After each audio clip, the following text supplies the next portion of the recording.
नमस्कार साथियों। पिछली वीडियो में आपने सुना आल्हा उदल का जन्म कैसे हुआ। अब आइए चलते हैं छोटा सा संक्षिप्त परिचय जो आल्हा में कौन कौन से पात्र हैं। आल्हा खंड की कथा में जिन जिन का नाम तथा वर्णन आएगा उन पात्रों का संक्षिप्त परिचय देने से पाठकों को सरलता से कहानी समझ में आती रहेगी। अभी तक ये बताया गया कि आल्हा उदल जसराज के पुत्र थे। उनको करिया राय मांडवगढ़ का राजा ने धोखे से पकड़कर मरवा दिया। माहिल राजा परिमाल का साला था, अतः आल्हा का मामा था।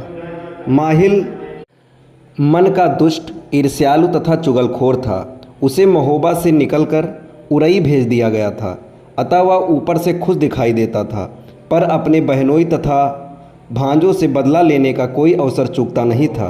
अपनी ही बहन के नौलखा हार की लूट माहिल ने करवाई थी। पृथ्वीराज का जन्म कथा। पृथ्वीराज भारतीय इतिहास का प्रसिद्ध पात्र है, परंतु उसके जन्म की कथा इतिहास के छात्रों के लिए भी अज्ञात है। साहित्य भी ऐतिहासिक शोध के लिए एक प्रमुख स्रोत होता है। पृथ्वीराज रासो, परिमाल रासो तथा बलभद्र विलास नामक ग्रंथों से ज्ञात होता है कि हस्तिनापुर के राजा अनंगपाल तोमर का राजा कामध्वज से युद्ध हुआ।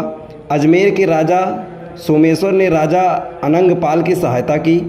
तब अनंगपाल ने अपनी पुत्री इंद्रावती का विवाह राजा सोमेश्वर से करके उनका एहसान चुकाया।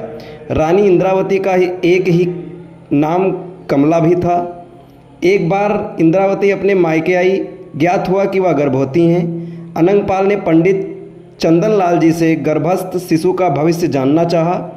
यूँ तो जन्म के समय एवं नक्षत्र से ही भविष्य बताया जा सकता है, परंतु जन्म होने के समय की गणना करके भी अनुमान लगाया जा सकता है।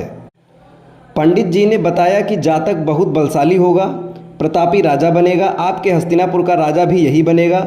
जब कुटुंब के अन्य जनों को ये ज्ञात हुआ तो उन लोगों ने साजिश रची। रानी इंद्रावती को बताया गया, तुम्हारे प्रतापी पुत्र होने वाला है, परंतु यदि मायके में बनी रही तो गर्भ गिरने की संभावना है, अतः तुम परिवार और सैनिक साथ लेकर तीर्थाटन पर चली जाओ। इंद्रावती ने अपने पिता की बात पर भरोसा किया और तीर्थाटन को चली गई। जिनको साजिश की जिम्मेदारी दी गई थी उन लोगों ने एक रात को सोती हुई इंद्रावती को कुएं में फेंक दिया और लौटकर ये खबर फैला दी कि इंद्रावती की मृत्यु हो गई। इंद्रावती की जब नींद खुली और वह चीखी चिल्लाई, तब वन में रहने वाले एक साधु ने उसे कुएं से बाहर निकाला। इंद्रावती ने अपने पिता अनंगपाल तथा पति सोमेश्वर का परिचय दिया।